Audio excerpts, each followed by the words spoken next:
Modern Chinese architecture is special because it creates a unique dynamic between the old and the new. From enormous skyscrapers to large firms to Olympic projects, the modern architectural scene in China is nothing short of impressive.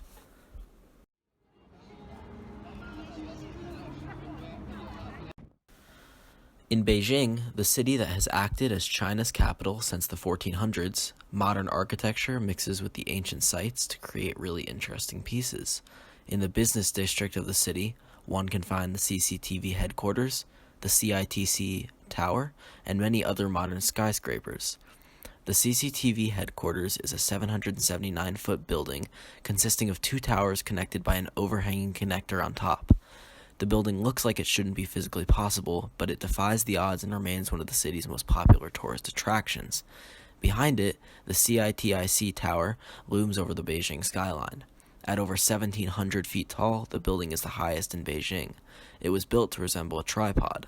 Tripods are classic pieces of Chinese culture and art, and many old tools and art pieces were created with the tripod design of three legs in mind. A tripod in the modern sense is used with a camera, so the CITIC Tower combines old values with new technology with its stunning design. Many of the large modern architecture projects to occur in Beijing over the past years have been the creation of large stadiums and theaters. Completed in 2007, the large dome structure of the National Center of the Performing Arts resembles a large egg in the ground. It is golden glass on the outside, taking into account colors used in many ancient Chinese architectural designs. It is surrounded by water, which is most definitely an idea taken from traditional Chinese architecture, in which water is an important piece of the environment created by the project. Located right off Chang'an Avenue, the theater is a symbol of China's power and wealth.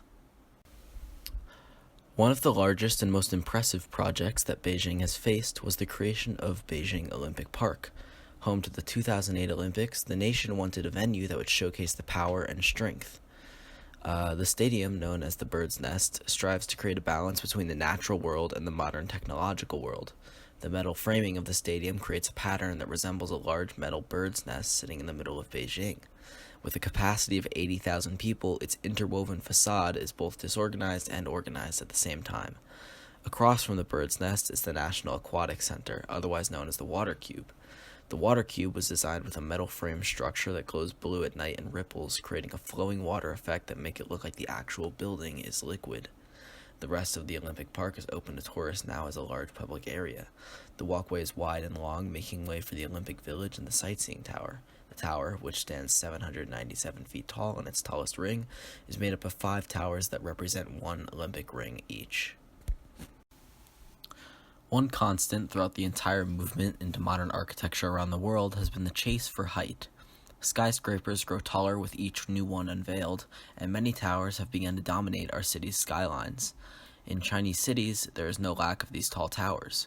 Completed in 1992, the Central Radio and Television Tower is located in western Beijing and is over 1,300 feet tall. The primary purpose of the tower is communications, but it also functions as a tourist attraction and contains observation decks and a revolving restaurant at the top. The tower's lower half is a concrete cylinder that grows skinnier as it reaches its revolving hub. Growing closer, one will notice that it is not a very smooth surface and almost resembles the surface of some of the older Chinese architecture in the surrounding area. The rough surface, to me, reminds me of the old stone walls that used to wrap the city of Beijing and is a nice way to combine the old with the new. Down in Guangzhou, the Canton Tower accomplishes a similar task while also defining the skyline of another major city. The Canton Tower rises even higher than the Radio and Television Tower, reaching its maximum at almost 2,000 feet off the ground. The tower consists of a large concrete center that contains all of its necessities for function, surrounded by a metal frame that wraps around the outside of the building. The frame is silver and creates a look comparable to the bird's nest in Beijing all the way up the side of the tower. At night, the tower lights up different colors and is a defining piece of architecture in southern China.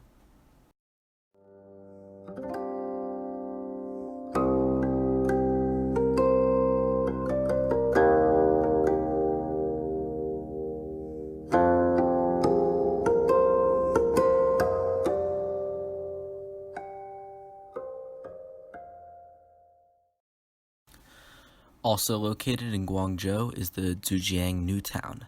The New Town functions as the center of the city and reminds me a lot of Central Park in New York. The park, filled with pathways and trees and plant life, is surrounded by large buildings on either side. The CTF Finance Center is a skyscraper that rises over 1,700 feet above the Newtown area of the city.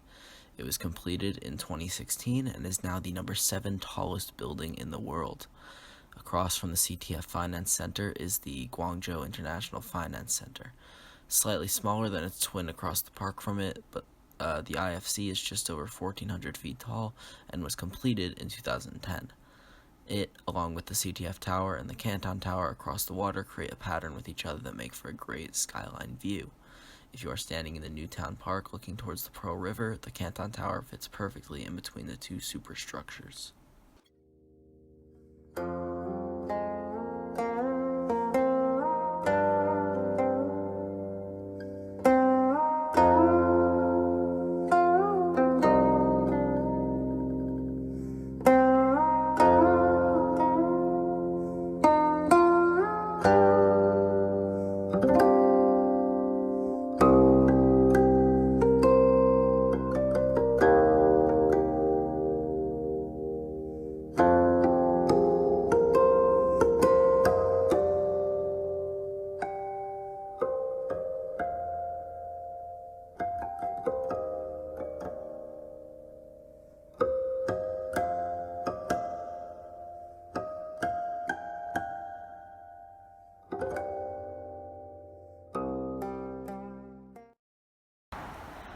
Just 2 hours south of Guangzhou, Shenzhen is another Chinese city that has experienced the effects of the growth of modern Chinese architecture.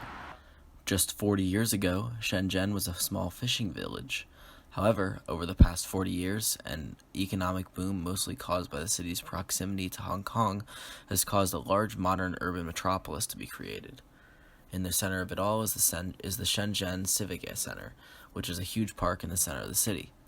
At the center is the Civic Center, which is a large waved roof structure that resembles the wings of a bird. This again reinforces the Chinese love for the inclusion of nature into their architecture.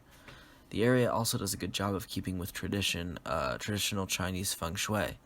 Feng shui is a Chinese orientation in which the structure is located with water/open environment in the front and a mountain in the back. It is almost as if the Civic Center is the main eye-catcher and the environment surrounding it just supports it and makes it stand out even more than it already does.